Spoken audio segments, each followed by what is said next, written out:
प्रिय दर्शकों, नमस्कार। स्वागत है आपका अपने YouTube चैनल बीइंग डिवा वैदिक पर। आज के इस वीडियो में हम चर्चा करेंगे प्रोफेशन से रिलेटेड कुछ बातें, जिसमें ये हम आपको बताएंगे कि आपके लिए कौन सा करियर बेस्ट सूट करेगा।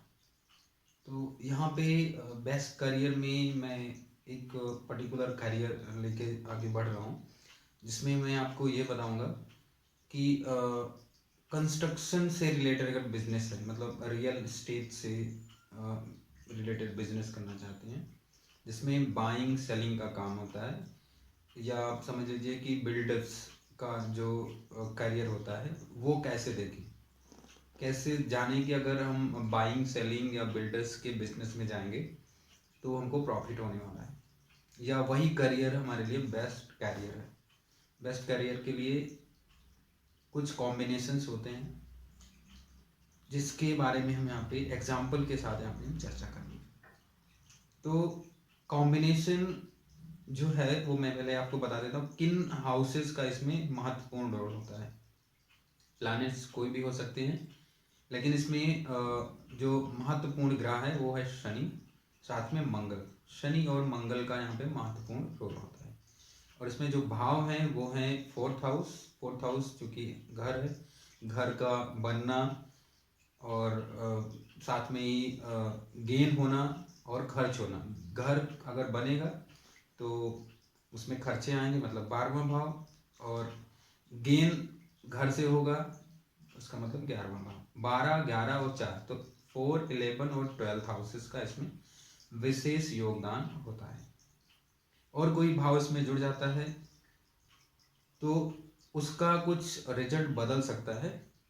तो उसमें लॉसेस हो सकते हैं, लॉस हो सकता है, प्रॉफिट बढ़ सकता है, या अचानक से अनअर्न बिना कमाए हुई धनराशि आपको मिल सकती है।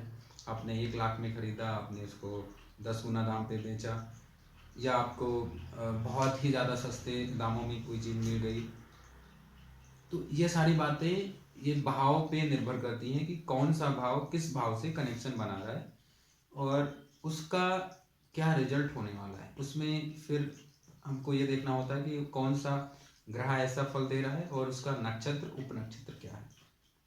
अब कनेक्शन का मतलब यहाँ पे ये हुआ कि जो ग्रह है जिस भी भाव में बैठा हुआ है वो कितने भावों का फल दे रहा है।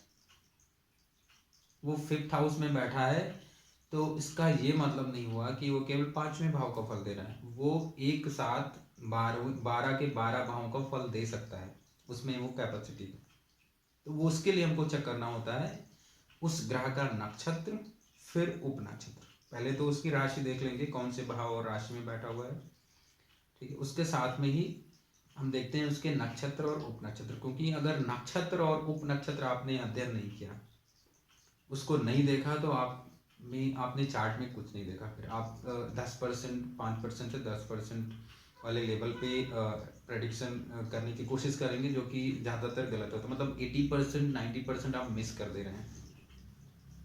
तो हमको ये चीज़ जरूर ध्यान में रखनी चाहिए कि कौन सी राशि में है, उस राशि का नेचर क्या है, उसका मतलब सिग्निफिकेंस क्या है। फिर जो उससे ज़्यादा इम्पोर्टेंट है वो है उसके नक्षत्र और उप नक्षत्र को चेक करना। तो नक्षत्रों और उप नक्षत्रों के माध्यम से भावों का कनेक्शन बन जाता है। तो जिस भाव में जो भी ग्रह बैठा हो, वो जिस नक्षत्र और जिसके भी उप नक्षत्र और नक्षत्र में होगा, उसका भी रिजल्ट वो देगा। तो नक्षत्र से भी ज़्यादा महत्वपूर्ण है उप नक्षत्र, मतलब सबसे ज़्यादा स्ट्रांग होता है। तो सबसे ज़्यादा बल उप नक्षत्र को मिला है, फिर नक्षत्र को, फिर जाके आप राशि या भाव को दीजिए। तो 4, 11 और 12 बात करते हैं मेन पॉइंट पे, जिसकी मैंने शुरुआत में चर्चा की थी। इसमें मैं एक स्पेशल अलग से भी टेक्निक आपको बताने की कोशिश करूंगा, जिसमें आप अगर वीडियो लास्ट देखेंगे तो आपको समझ में आएगा। तो अगर आपके ज़्यादातर ग्रह, मतलब अधिकतर ग्रहों का कनेक्शन 4th, 11th और 12th हाउस से बनता है, तो आप एक अच्छे बिल्डर बन सकते हैं। लेकिन उसमें शनि का इन्वॉल्वमेंट होना जरूरी है, शनि और मंगल का। तो ये ज़्यादा अच्छा रिजल्ट दे सकता है। नहीं तो कुछ दिन आपने बिल्डर का काम किया, फिर उसके बाद स्टेबिलिटी नहीं है, आपने वो जॉब चेंज करके नहीं इसमें तो मन नहीं लग रहा है मुझे, चलो मैं कुछ और बिजनेस करता हूँ। तो ये चेंज होता रहता है। लेकिन अगर अधिकतर ग्राहक के हैं तो बिल्डर में आप जा सकते हैं, बिल्डर बन सकते हैं, एक स्टेबल जॉब हो सकती है आपकी, अच्छा प्रॉफिट हो सकता है आपको।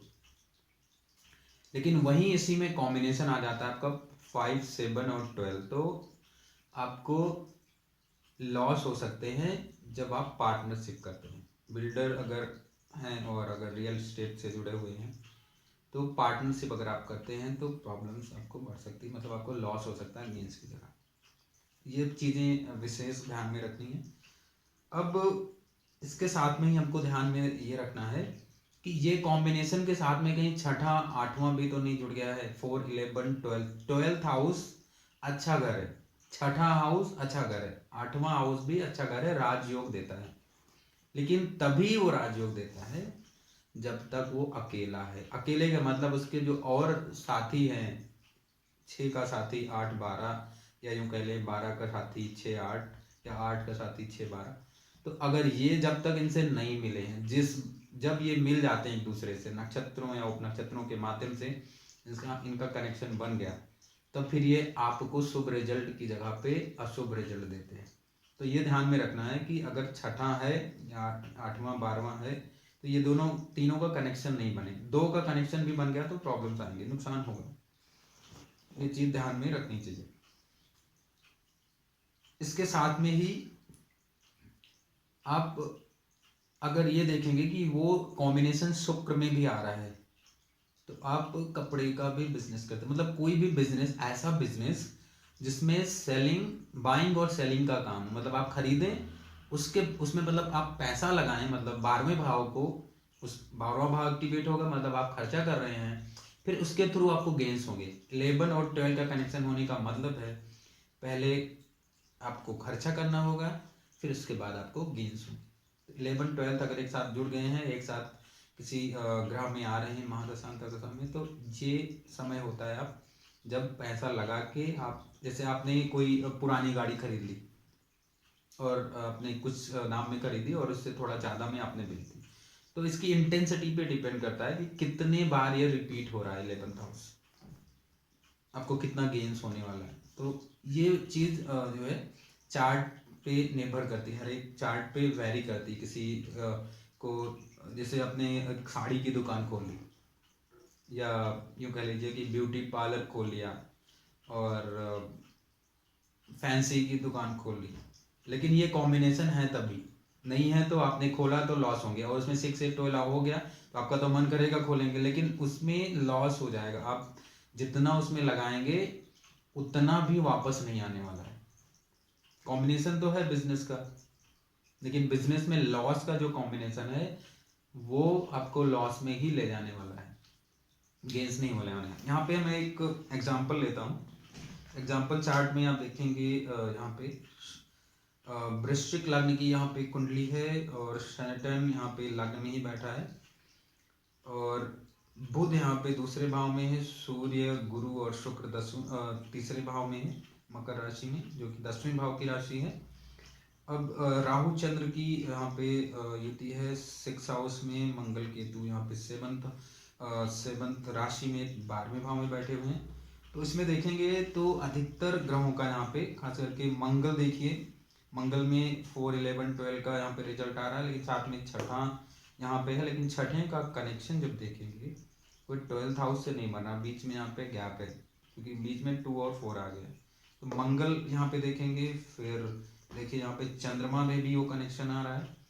तो ऐसे देखेंगे तो ज़्यादातर ग्रहों में केतु हो, शनि हो, राहु हो, मंगल हो, तो अधिकतर ग्रहों में ये फल मिल रहे हैं, मतलब ये सारे ग्रह एक से अधिक भावों का फल दे रहा है, जिसमें 4, 11, 12 इन्वॉल्व हो रहा है। तो अगर ये व्यक्ति बाइंग और सेलिंग का बिजनेस करता है, रियल एस्टेट का बिजनेस करता है, ठीक है, बिल्डर का काम करता है, तो इसको गेन्स होंगे, मतलब ये इसके लिए सुटेबल जॉब है। कोई भी खरीदने से संबंधित, खरीदने और बेचने से संबंधित जो जॉब है वो उसमें जा सकता है। तो ऐसे आप चार्ट दे सकते हैं। अब यहाँ पे एक टेक्निक आपको बताता हूँ। इस टेक्निक में आप देखिए, इसमें सबसे पहले कि सैटर्न अगर लग्न में है तो ऐसा व्यक्ति दूसरों की बड़ी मदद करता रहता है, मतलब इससे लोग हेल्प लेते रहते हैं और ये अपना काम छोड़ के दूसरों की मदद करने लगता है। अगर ये शत्रु राशि में हुआ, वैसे तो ये मंगल का घर होता है, पहला भाव, मेष राशि यहाँ पे आती है, तो वो अपने लिए प्रॉब्लम क्रिएट कर लेता है कई बार। तो ये चीज़ ध्यान में रखना होता है कि जब शैतान लग्न में हो तो पहले ये ध्यान में रख ले कि आप जो हेल्प करने जा रहे हैं वो कहीं आपको प्रॉब्लम तो नहीं क्रिएट करने वाला। पहले मतलब कहने का मतलब है कि पहले अपना देख लो, उसके बाद दूसरे के लिए देखो। देखो जरूर, हेल्प करो, लेकिन अपना देख लो तब आता है। तो आपका स्वभाव बन जाएगा, दूसरे आपसे हेल्प लेते रहेंगे, आप उनके काम बनवा देंगे, लेकिन आपका काम फिर बिगड़ता चला जाता है, कई बार ऐसा होता है। तो ये चीज़ ध्यान में रखेंगे तो बेहतर रहेगा।